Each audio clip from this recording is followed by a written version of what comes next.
이번 주에 추석 명절이기도 하고, 그래서 교회 가족뿐만 아니라 저희 집에 있는 가족들도 추석 명절에 예배를 좀 간략하게 그리고 재미있게 가볍게 하면 좋겠다라고 했는데요. 사실 우리가 매주일 또 격주로 설교를 합니다만은 히브리서 11장 내용이 가볍지는 않지요. 가볍지는 않습니다. 그런데 하나님의 성령께서 참 감사하게도 이렇게 해주시면 좋겠습니다. 5분 설교가 500년처럼 느껴지지 않고 50분 설교가 딱 5분처럼 느껴지면 우리 앉아 계신 분들이 덜 피곤하지 않을까 생각이 듭니다. 우리는 때로 우리가 가진 믿음이 어떤 의미가 있는지 질문할 때가 있습니다. 우리 믿음의 구체적인 표현인 말씀을 공부하고 또 그 말씀대로 순종하기도 하고 또 기도하는 생활과 교회 생활을 해도 큰 변화가 없고 어려움이 가중될 때 내가 가진 믿음이 어떤 의미가 있는가? 이런 질문을 던지기도 하고 또 믿음과 현실 사이의 갭으로 갈등하기도 합니다. 이러한 질문과 갈등은 성경 가운데 시편과 전도서에 가장 많이 나타납니다. 히브리서 저자가 이 편지를 기록할 당시의 성도들도 질문하며 갈등했습니다. 믿음에 대해 질문하고 갈등하는 것은 우리 참된 성도에게 매우 정상적인 것입니다. 믿음과 현실 사이의 갭을 좁히고자 하는 노력에서 나타나는 현상으로 이해하기 때문입니다. 모든 설교자들이 동일한 마음을 가지고 있다고 저는 믿습니다만 설교자로서 믿음이 여전히 우리에게 의미가 있고 하나님이 은혜를 주시기를 소망하면서 설교를 준비합니다. 특히 이 책을 기록한 당시에 복음을 믿는다는 이유 때문에 환난과 박해를 당하고 있었고 앞으로도 더 큰 박해가 예상되는 시기였기 때문에 당시의 성도들은 더 많은 갈등을 겪었으리라고 생각합니다. 그래서 믿음의 길에서 갈등하다 떠나거나 죄의 유혹에 빠지는 사람들도 있었고 예배에서 멀리 예배를 빠지는 이 사람들도 많이 있었음을 히브리서 안에서 기록을 하고 있습니다. 이러한 상황에서 히브리서 저자는 그리스도께서 우리의 대제사장이 되어 우리를 돕는 분이시기 때문에 은혜의 보좌로 나아갈 것을 여러 차례 군면한 바가 있습니다. 그리고 우리는 예수님의 피를 힘입어 하늘 성소에 자유롭게 왕래할 수 있는 그 특별한 지위에 있는 점도 강조를 했습니다. 이런 참고적으로 히브리서 10장 19절 20절 말씀 다 아는 말씀입니다만 함께 보도록 합시다. 다 같이 읽겠습니다. 그러므로 형제들아 우리가 예수의 피를 힘입어 성소에 들어갈 담력을 얻었나니 그 길은 우리를 위하여 휘장 가운데로 열어놓으신 새로운 살 길이요 휘장은 곧 그의 육체니라. 예수의 피, 예수께 십자가에 죽으심으로 말미암아 하늘 성소에 들어갈 담력을 얻었다. 이 담력이라고 하는 말이 헬라어 말로 파리시아라고 하는 단어입니다. 이 단어가 세 개의 단어로 영어 단어로 번역이 가능한데 볼드니스 담대하다 우리 번역처럼 왜냐하면 홈리와 비나스 나답과 아비우처럼 하나님의 말씀을 무시하고 들어갈 때 그 자리에서 하나님 죽이셨거든요. 나 담대히 들어갈 수 있다. 또 하나는 들어가도 죽지 않고 하나님과 만날 수 있는 확신이 있다. 그래서 confidence, 확신이라고 번역하기도 했습니다. 저는 그보다도 F.F. 브루스라고 하는 학자가 번역한 freedom이라고 하는 것이 가장 적절하다고 생각합니다. 하나님이 계시는 하늘 성소에 자유롭게 왕래할 수 있는 그 은혜를 얻었다. 그 길은 우리를 위하여 휘장 가운데로 열어놓으신 새로운 살 길인데 곧 그리스도께서 십자가에 죽으심입니다. 히브리서 저자는 이러한 권면과 더불어 히브리서 11장에서 믿음이 무엇인지를 정의하고 그 믿음을 가졌다라고 하는 것이 무엇을 의미하는지 믿음의 인물들을 차례로 열거하면서 그들이 믿음으로 살았던 시대와 그들의 믿음의 특징들과 믿음의 결과들을 간략하게 기술했습니다. 오늘 우리가 함께 살펴볼 본문은 이스라엘 백성들의 믿음입니다.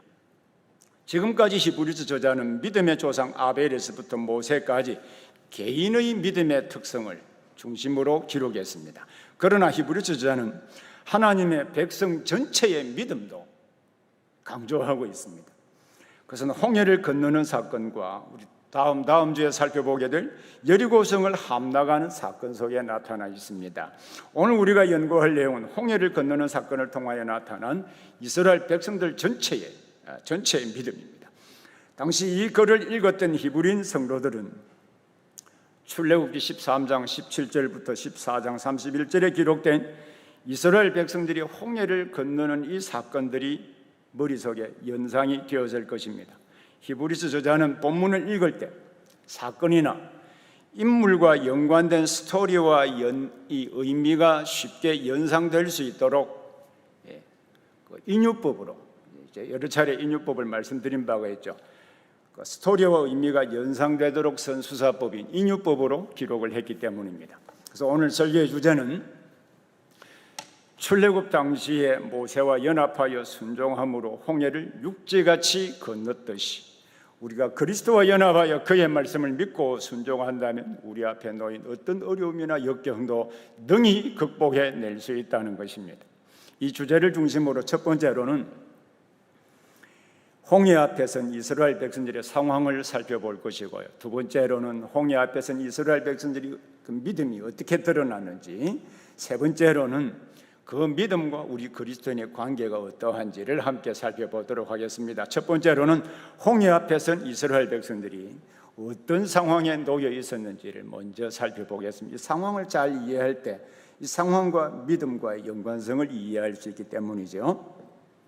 여호와께서 모세를 바로에게 보내어서 자기 백성 이스라엘이 여호와 하나님을 섬길 수 있도록 애굽에서 보내달라고 요청한 바가 있습니다. 그 내용이 출애굽기 5장 1절에 기록이 되어 있습니다. 그때 바로는 아주 무례하게도 이런 말을 하죠. 여호와가 누구냐? 내가 여호와가 누구인지 알지도 못하는데 내어 보내줄 수가 없다. 그렇게 이야기를 하죠. 출애굽기 5장 2절입니다. 나는 여호와를 알지 못하니 이스라엘을 내어 보내지 아니하리라. 이때 하나님은 애굽에 10가지 재앙을 내리심으로 여호와를 모른다고 했지, 여호와는 이런 분이야 하고 자신이 10가지 재앙을 통하여 보여주셨습니다. 10가지 재앙을 내린 두 가지 목적이 있는데요, 두 가지 목적을 한번 봅시다. 출애굽기 10장 1절 2절입니다. 출애굽기 10장 1절 2절을 앞에 영상을 보셔도 됩니다. 다 함께 같이 읽겠습니다.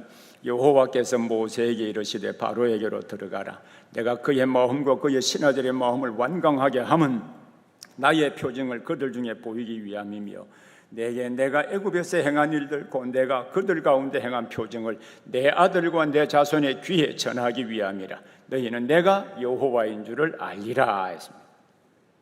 여기에 두 가지 목적이 나타나 있죠. 하나는 바로가 여호와가 누구이기에 이스라엘을 보내겠느냐라고 말한 그 바로와 그의 신하들에게 여호와 하나님이 어떤 분이신지를 알게 하려는 목적이 있습니다.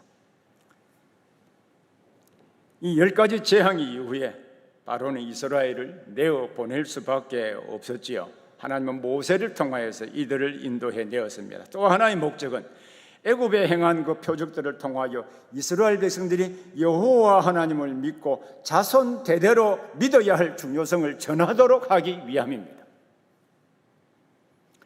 하나님께서는 약속했던 가나안으로 가는 지름길로 인도해 내실 수도 있었습니다. 하지만 그 길로 올라가면 당시에 블레셋 사람들이 거주하는 땅을 지나게 되기 때문에 전쟁을 할 수도 있었습니다. 그래서 하나님께서는 이스라엘 백성들이 그 백성과 전쟁을 하면 돌이켜서 애굽으로 돌아갈 것을 염려하여서 홍해의 광야길로 인도하셨습니다. 자, 이 내용을 지도 하나씩 보여주시면, 여러분 지도가 보이시나요? 잘 안 보이시나요? 지도의 왼쪽은 우리 전통적으로 출애굽 경로입니다. 근데 저도 어릴 때부터 늘 배워왔던 이 이스라엘 백성들이 홍해를 어디로 건넜을까? 지금 이 수혜전만 있는 저 꼭대기 위에 저기로 건너갔다라고 오랫동안 배워왔을 것입니다. 그러나 성경의 근거상 저리로 갔다는 근거는 전혀 찾을 수가 없습니다. 숫곳에서 나와서 에담의 진을 쳤거든요. 에담은 애굽 제일 위에서 그리고 수에지만 가운데 호수가 여러 군데 있죠. 저도 그 호수에 가보았는데 우리가 생각하는 호수와는 다릅니다. 끝이 보이지 않는 굉장히 넓고 바람이 많이 부는 곳이기도 합니다. 저 위에 길이 하나 있지요. 저 위에 쭉 길이 있는데 그 길을 여러분 출애굽기 조금 전에 읽은 것 말씀대로 블레셋 사람들의 땅의 길은 저 길을 가리켜서 비아 마리스라고 하는데 마리로 가는 길, 성경에는 해변길로 번역이 되어 있기도 합니다. 그 길로 가면 쉽게 갈 수도 있습니다.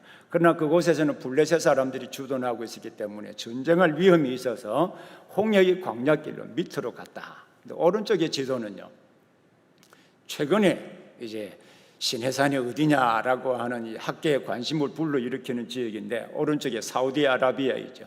그 라오즈산이 그곳이 미디안이거든요. 그곳이 시내산일 가능성이 있다라고 학계에서 일부 많이 받아들이고 있기도 합니다. 이 지도를 그냥 참조만 해 보시면 되겠습니다. 자, 출애굽기 13장 17절 18절을 한번 보기를 바랍니다. 자, 출애굽기 13장 17절 18절 말씀 우리 함께 읽겠습니다. 바로가 백성을 보낸 후에 블레셋 사람의 땅의 길은 가까울지라도 하나님이 그들을 그 길로 인도하지 아니하셨으니 이는 하나님이 말씀하시기를 이 백성이 전쟁을 하게 되면 마음을 돌이켜 애굽으로 돌아갈까 하셨습니다. 그러므로 하나님이 홍해의 광야길로 돌려 백성을 인도하심에 이스라엘 자손이 애굽 땅에서 대열을 지어 나올 때에 하나님은 모세에게 바다와 믹돌 사이 비하이롯 앞에 바알스본 맞은편에 장막을 치게 하셨습니다. 14장 2절에 비하이롯 앞 바알스본에 장막을 쳤다라고 기록이 되어 있죠. 이 지역은 바다와 믹돌 사이로 광야에 딱 갇혀 있는 곳입니다. 그래서 적이 공격해 오면 빠져나올 수 없는 위치였습니다. 하지만 하나님은 그곳으로 인도하신 목적을 가지고 계셨습니다. 이들을 어떻게 처리하실 것인지 하나님께서 전략을 가지고 계셨다는 뜻이겠죠. 출애굽기 14장 4절의 말씀을 함께 보겠습니다. 그럼 출애굽기 14장 4절 말씀 함께 읽겠습니다. 내가 바로의 마음을 완악하게 한즉 바로가 그들의 뒤를 따르리니 내가 그의 온 군대로 말미암아 영광을 얻어 애굽 사람들이 나를 여호와인 줄 알게 하리라 하시매 무리가 그대로 행하니라. 바로의 마음을 완강하게 한즉 바로가 그들의 뒤를 따르리니 내가 그와 그의 온 군대로 말미암아 영광을 얻어 애굽 사람들이 나를 여호와인 줄 알게 하리라 라고 하셨습니다. 자, 여기에 보면 하나님은 여호와를 이 애굽 사람들로 하여금 하나님을 여호와로 알게 할 것이다라고 하시면서 여기에 영광을 얻다라고 하는 동사가 있죠. 영광을 얻다라고 하는 동사는 히브리어에서 재귀태도 가능하고요, 수동태도 가능합니다. 그래서 유명한 영어 번역, 권위 있는 영어 번역 성경 가운데 NASB는 수동태로 번역을 했고요, NIV 영어 번역 성경은 재귀태로 번역을 했습니다. 저는 개인적으로 재귀태가 더 문맥적으로 잘 어울린다고 생각합니다. 그의 영광을 알게 하여 보여준다. 영광이라는 말은 명사형은 카보드인데 얼굴이거든요. 임재란 하나님의 자신의 존재와 능력을 나타내 보이신다라는 뜻입니다. 이 말씀을 하실 때 어떤 방식으로 하나님이 스스로 그의 존재와 능력을 나타내실 것인지에 대해서는 구체적으로 여기에서는 말씀하지 않았습니다. 이스라엘 백성들은 모세를 통하여 말씀하신 이 말씀을 듣고 비하히롯에다가 장막을 치고 있었습니다. 하나님이 이스라엘 백성들에게 말씀하신 대로 바로와 그의 신하들이 마음이 완악해져서 이스라엘 백성들을 내보낸 일에 대하여 마음이 변했습니다. 조금 전에 읽은 14장 5절에 기록이 되어 있죠. 바로는 선발된 병거 600대와 애굽의 모든 병거를 동원하였고 지휘관들이 이들을 거느리고 이스라엘을 추격해 들어왔습니다. 이 일에 대해서 출애굽기 14장 8절에 보면 전지적 시점, 이야기로 되어 있다고 그랬잖아요. 전지적 시점을 가진 내레이터가 여호와께서 애굽왕 바로의 마음을 완악하게 하셨기 때문에 뒤를 따라 들어왔다라고 기술을 하고 있는데요. 자, 14장 8절 말씀 우리 함께 읽겠습니다. 여호와께서 애굽왕 바로의 마음을 완악하게 하셨으므로 그가 이스라엘 자손의 뒤를 따르니 이스라엘 자손이 담대히 나갔습니다. 하나님의 당시 역사의 배후에서 바로의 마음을 완악하게 하심으로 바로와 그의 군대가 이스라엘 백성들이 장막을 친 비하기롯까지 따라 미치게 되었습니다. 이 내레이트의 해설은 하나님이 어떤 방식으로 그의 존재와 그의 능력을 나타내실 것인지 기대하게 만듭니다. 그러면 이 상황에서 바로 이 상황에서 두 번째로 홍해 앞에 선 이스라엘 백성들의 믿음은 이 상황에서 어떻게 나타났을까요? 우리 이 점을 두 번째로 살펴보겠습니다. 이스라엘 백성들은 바로의 군대가 그들 가까이 오자 한편으로는 14장 10절에 보면 하나님께 부르짖었습니다. 이게 부르짖다라고 하는 히브리어 그 동사가 차크이거든요. 의성어입니다. 소리 나는 대로 차크, 부르짖는다, 소리 높여 기도한다라는 뜻입니다. 이는 하나님을 의지하는 믿음의 표현 가운데 하나이기도 합니다. 그런데 또 한편으로 그 하나님께 부르짖으면서도 또 한편으로 하나님 백성의 일부는 모세를 원망했습니다. 출애굽 당시 이스라엘 백성들은 오랜 세월 동안 애굽에서 노예로 있었기 때문에 군사로 훈련받지 못했던 사람들이었습니다. 이때 이들이 할 수 있는 일이 무엇이었을까요? 우리가 생각할 때 그들 앞에는 분명히 하나님이 그들 가운데 계신다라고 하는 것을 상징하고 보여주는 구름기둥과 불기둥이 있었습니다. 그래서 하나님의 능력을 누구보다도 많이 체험한 그들이 하나님을 의지하고 하나님께 기도해야 옳은 것처럼 보입니다. 하지만 일부 이스라엘 백성들은 이러한 하나님을 보기보다는 그들이 놓여 있는 상황을 보고 과거에 하나님이 행하신 크고 놀라우신 기적은 기억하지 아니하고 지금 그들 앞에 놓여 있는 상황만을 바라보고 불평했습니다. 그들은 모세에게 광야에서 죽는 것보다 애굽 사람을 섬기는 것이 더 나았을 것이라고 불평했습니다. 이때 모세는 이스라엘 백성들에게 여호와께서 이스라엘을 위하여 싸우실 것이라고 말했습니다. 이런 출애굽기 14장 13절 14절 말씀으로 함께 읽겠습니다. 13절 14절 함께 읽겠습니다. 시작. 모세가 백성에게 이르되 너희는 두려워하지 말고 가만히 있어서 여호와께서 오늘 너희를 위하여 행하시는 구원을 보라. 너희가 오늘 본 애굽 사람을 영원히 다시 보지 아니하리라. 여호와께서 너희를 위하여 싸우시리니 너희는 가만히 있을지어다. 모세가 온 백성들이 이렇게 말한 것은 이미 하나님께서 이 모세에게 애굽 사람을 통하여서 하나님 자신의 그 존재와 능력을 나타내 보이실 것이라고, 영광을 얻으실 것이라고 하는 하나님의 말씀을 들었기 때문이고 동시에 이 말씀을 백성들에게 전했습니다. 그러나 모세와 이스라엘 백성은 하나님께서 어떤 방식으로 애굽 사람들에게 하나님의 존재와 능력을 나타내실지 그때까지는 몰랐습니다. 하나님이 어떤 방법으로 그의 존재와 능력을 나타내어 영광을 받으실지에 대해서는 계시해 주시지 않았기 때문입니다. 우리가 역사적 상황을 볼 때 이스라엘 백성들의 믿음이 돋보이기보다는 모세의 믿음이 돋보이고 있습니다. 이스라엘 백성들은 그들이 지금 처해 있는 현실에서 뒤에 달려오는 애굽의 군대만을 바라보고 두려워하고 있었습니다. 하지만 모세는 하나님을 바라보고 하나님이 행하시는 일을 보라고 하면서 이스라엘 백성들에게 믿음을 가질 것을 도전했습니다. 이러한 모세의 도전에서 보는 것처럼 믿음은 상황을 보는 것이 아니라 모든 상황을 섭리하시는 하나님을 바라보는 것입니다. 성도가 불안하고 또 갈등을 느끼는 것은 대개 하나님이 행하시고 또 그가 경험했던 하나님을 이해하기보다는 당면에 있는 현실만을 바라보기 때문입니다. 모세가 온 이스라엘 백성들에게 하나님이 하실 일을 보라고 하고 그 자신은 무엇을 했을까요? 아마도 모세도 그 상황에서 기도하고 있었던 것처럼 보입니다. 출애굽기 14장 15절에 보면 여호와께서 모세에게 너는 어찌하여 내게 부르짖느냐라고 했습니다. 그때 하나님은 이스라엘 자손을 명하여 앞으로 나가게 하고 지팡이를 들고 손을 바다 위로 내밀어서 그것으로 갈라지게 하면 이스라엘 자손이 바다 가운데 육지로 행하게 할 것이라고 말씀하셨습니다. 그리고 바로와 그의 군대로 말미암아 영광을 얻고 그때 애굽 사람들은 여호와 하나님이 어떤 분이신지 보게 될 것이라고 권했습니다. 여러분 출애굽기 14장 우리 17절 18절 말씀 우리 함께 보겠습니다.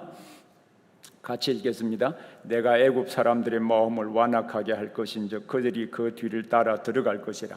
내가 바로와 그의 모든 군대와 그의 병거와 마병으로 말미암아 영광을 얻으리니 내가 바로와 그의 병거와 마병으로 말미암아 영광을 얻을 때에야 애굽 사람들이 나를 여호와인 줄 알리라 하시더니, 하나님은 바로 이 말씀을 하신 이후에 구름 기둥을 옮겨서 이스라엘 백성들과 애굽인 사람들 사이에 두셨습니다.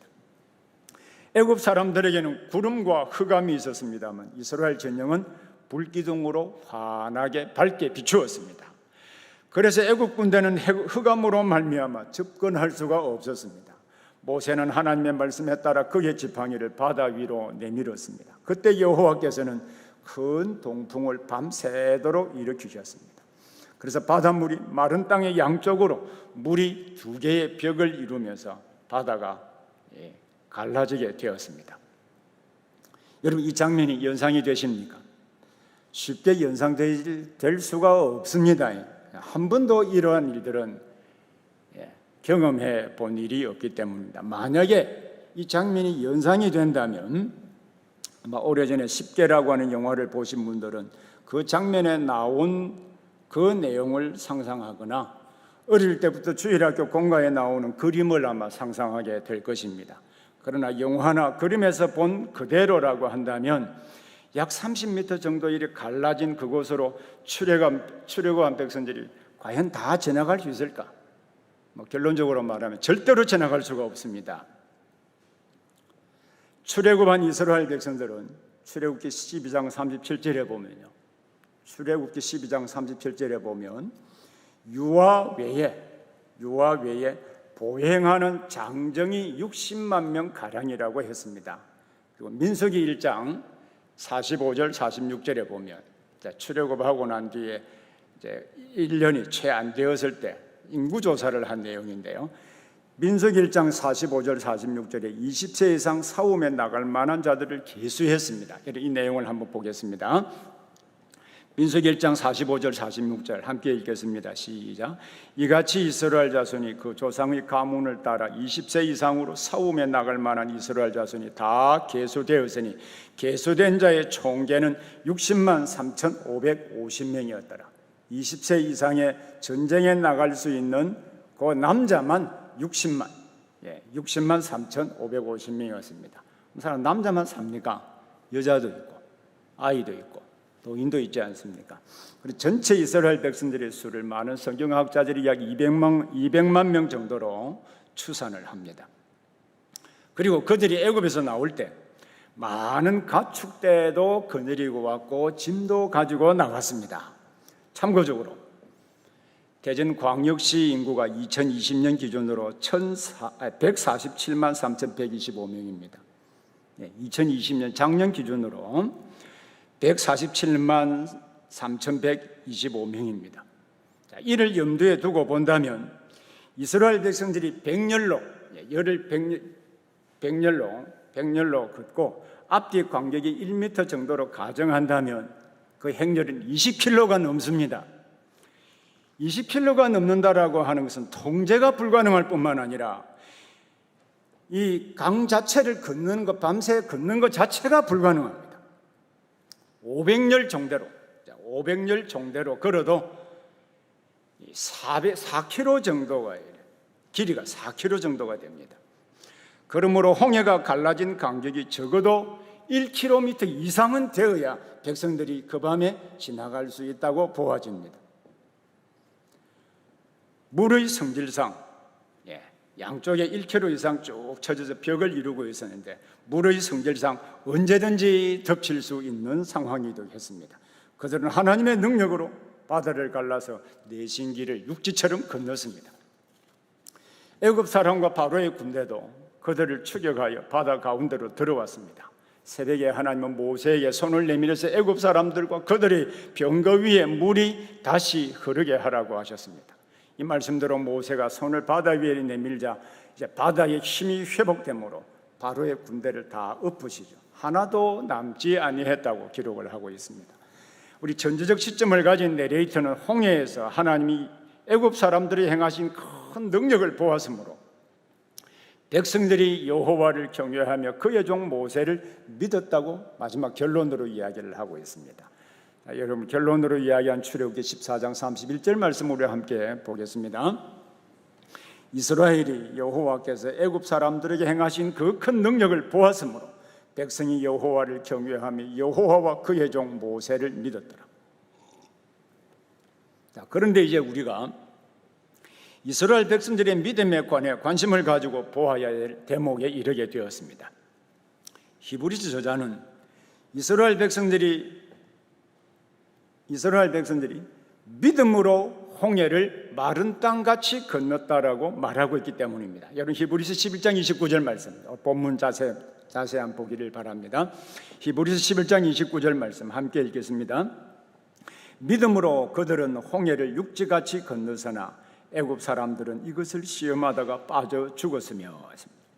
우리가 생각할 때 이스라엘 백성들은 그때까지 보고 체험한 하나님을 바라보기보다는 뒤에 달려오는, 추격해오는 애굽의 군대를 보고 모세를 두려워하고 모세를 원망하기까지 했습니다. 이것을 어떻게 믿음의 행동이라고 설명할 수 있겠습니까? 역시 여기서도 믿음을 주신 분은 하나님이심을 알 수가 있습니다. 이때 하나님은 모세에게 지팡이를 들고 손을 바다 위로 갈라지게 하리라고 말씀하신 대로 큰 동풍을 밤새도록 불어서 바닷물이 물러가게 하시고 이스라엘 자손들은 바다를 육지처럼 건너게 해 주셨습니다. 그리고 하나님은 구름 기둥을 뒤로 보내어 바로의 군대를 막으시고 불 기둥으로 그들을 인도해 주셨습니다.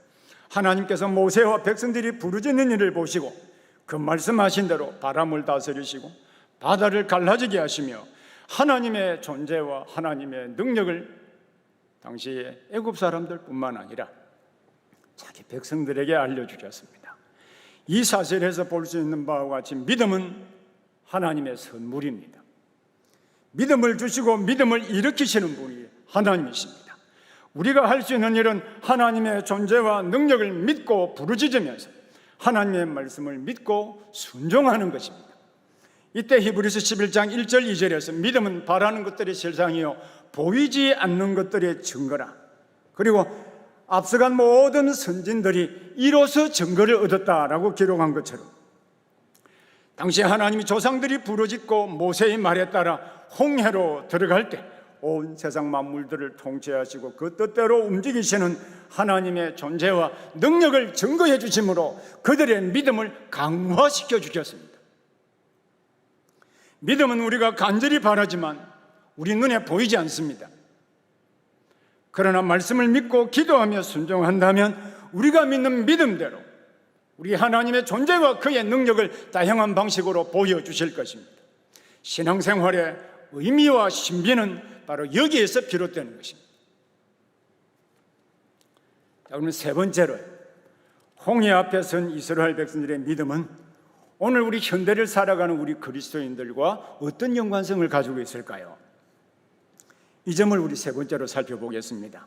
이 점을 말하는 것은 출애굽 당시에 홍해에서 일어났던 기적이 만 40년이 지난 뒤에 이스라엘이 가나안 땅으로 들어갈 때 요단강 물이 끊어져서 마른 땅같이 건너간 역사에서도 한번 나타났습니다.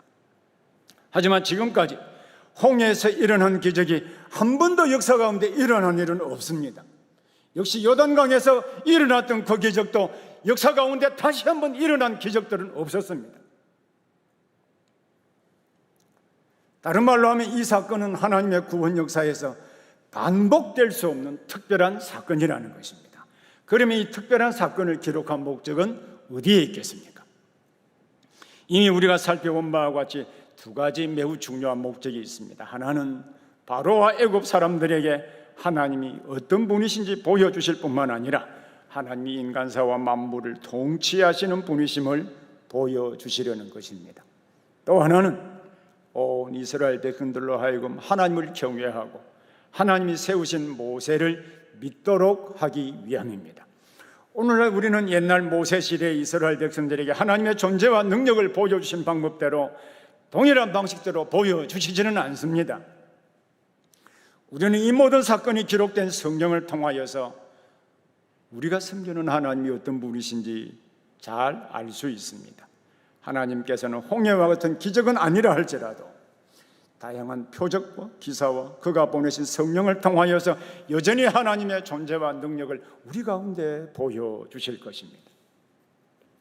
히브리서 저자가 이 편지를 쓸 당시에 복음을 믿는다는 이유 때문에 환난과 박해를 당하고 있었고 앞으로 더 큰 박해가 예상되는 시기에 있었습니다. 당시 믿음의 길에서 갈등하다 떠나는 사람도 있었고 죄의 유혹에 빠지는 사람들도 있었고 예배를 등한시 여기는 사람들도 생겨나기 시작했습니다. 이러한 때에 이스라엘 백성들의 이 믿음을 상기시킨 것은 그리스도 안에 있는 성도들도 당시 이스라엘 백성들이 가졌던 동일한 믿음을 가지고 있기 때문에 그들에게 하나님의 존재와 능력을 나타내셨듯이 오늘날에도 여전히 그들 가운데 하나님의 존재와 능력을 나타내실 것이기 때문에 믿음으로 살아야 된다는 것을 권면하기 위함입니다. 사도 바울은 모세를 따라서 홍해를 건넌 사건을 그리스도와 연합하여 세례받은 사건을 예표하는 것으로 보기도 했습니다. 여러분, 이 본문은 매우 중요하기 때문에 한번 찾아보기를 바랍니다. 고린도전서 10장 1절 2절입니다.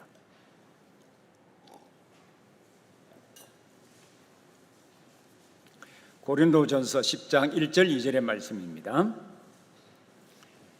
우리 함께 같이 10장 1절 2절을 같이 읽겠습니다.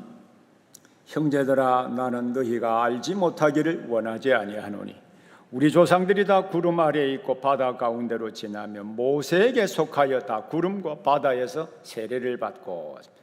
이 말씀이 어떤 사건을 염두에 두고 기록한 것인지는 알 수 있겠지요. 사도 바울은 이 말씀에서 이스라엘 백성들이 홍해를 건너는 사건을 가리켜서 모세에게 속하여 세례를 받았다, 모세에게 속하여 다 구름과 바다에서 세례를 받았다라고 기록을 하고 있죠. 이 말씀을 헬라어 성경 모세에게 속하여 세례를 받다라는 말 헬라어 성경 그대로 번역하면 모세와 연합하여서 세례를 받았다는 뜻입니다.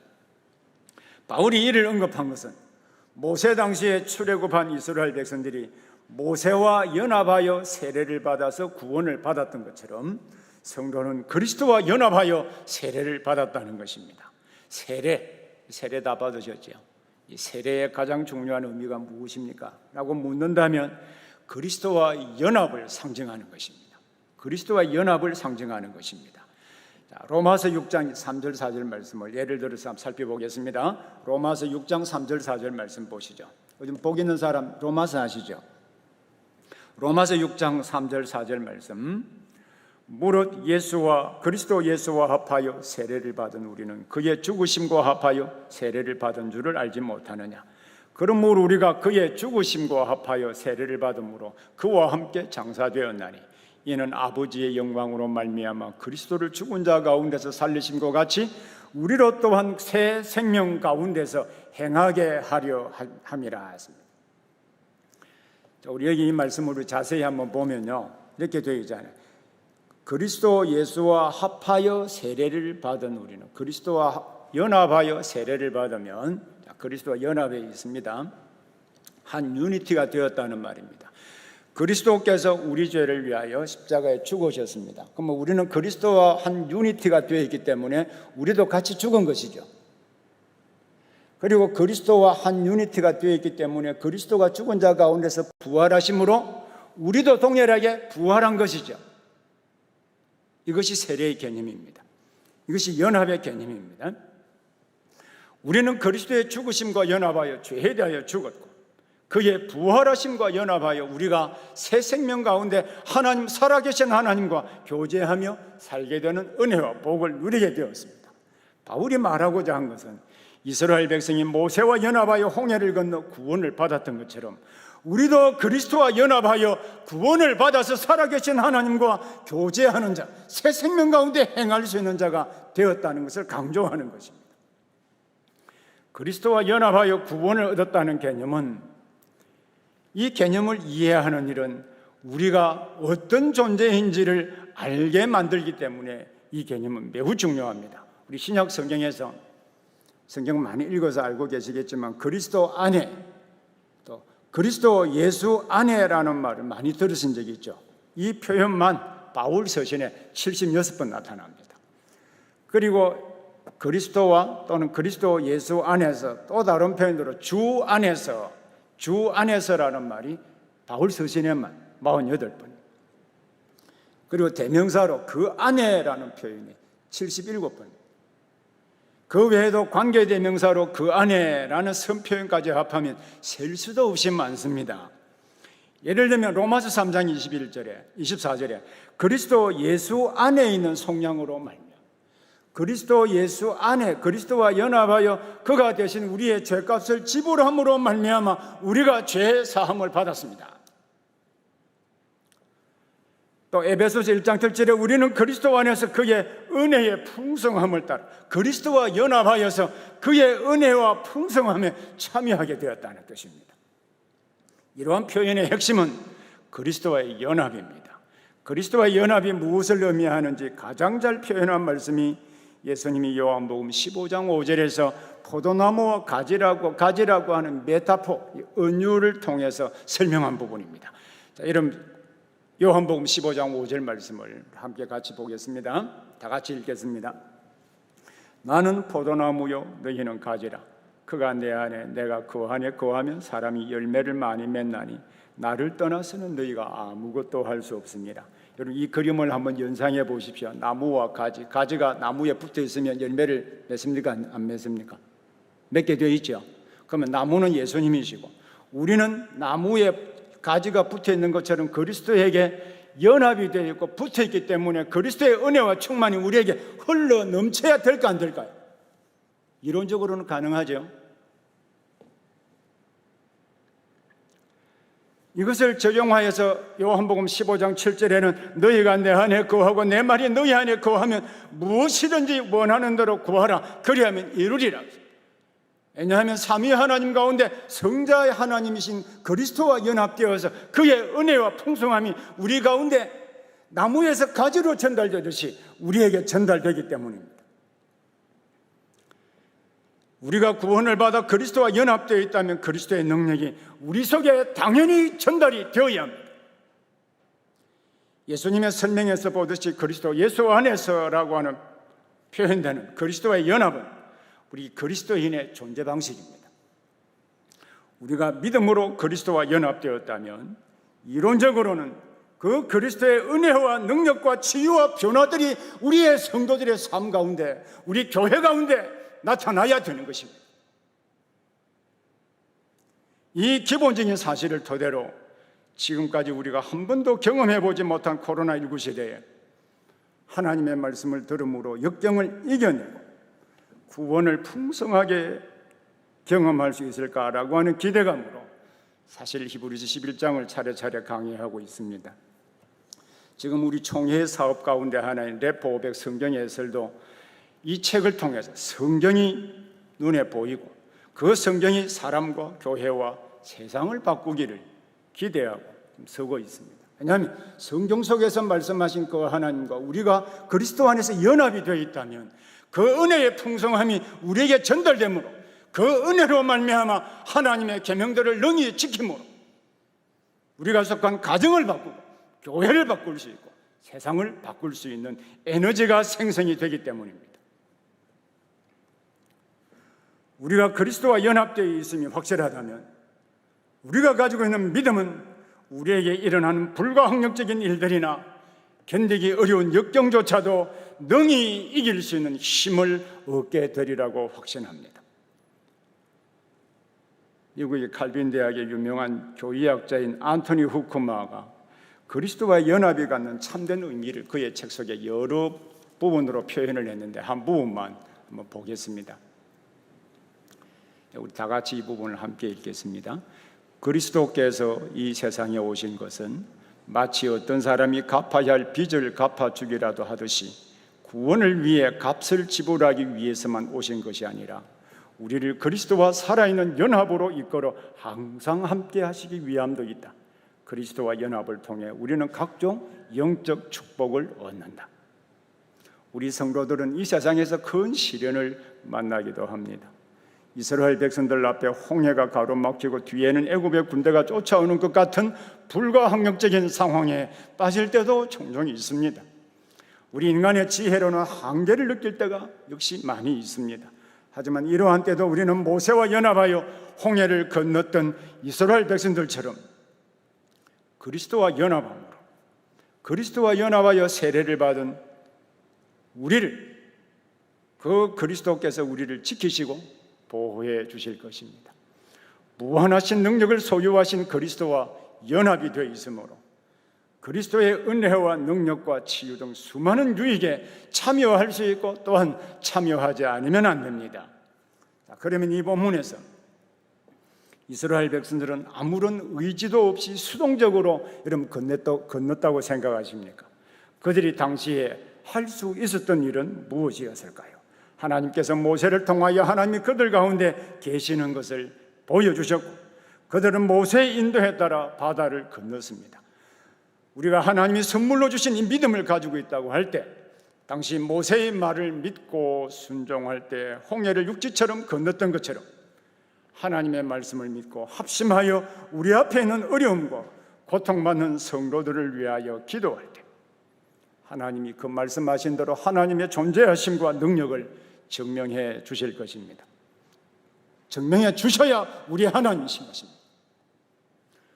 우리 성도에게 그리스도와 연합된 자로서 구원하는 믿음을 활용하는 방법은 예전이나 지금이나 두 가지밖에 없습니다. 하나는 부르짖는 일입니다.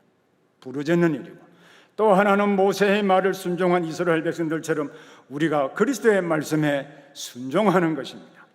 이 사상은 우리가 신앙 고백하는 신앙 고백 가운데 웨스트민스터 소교리 문답 제88문에도 나타나 있습니다. 그리스도 안에 이루신 구원의 은혜, 예수 그리스도 안에 이루어 주신 모든 구원의 은혜를 실제적으로 누리는 그 방법이 무엇인가? 하나님의 말씀과 기도와 성례라고, 말씀과 성례와 기도인데, 말씀을 듣고 배우고 성례에 참여한다는 것은 교회 생활, 예배에 참여한다는 것이죠. 그리고 부르짖는 일입니다. 오늘날 매우 단순하게 보이기도 하고 때로는 비상적으로 보인다 할지라도 하나님의 약속을 믿고 기도하며 하나님의 말씀에 겸손하게 순종하며 살아갈 때 우리가 상상할 수 있는 것보다도 더 놀라운 방식으로 하나님의 존재와 능력을 증명해 주실 것입니다. 이 신기하고 놀라운 은혜를 우리 성도들이 누리기를 바랍니다. 기도하겠습니다.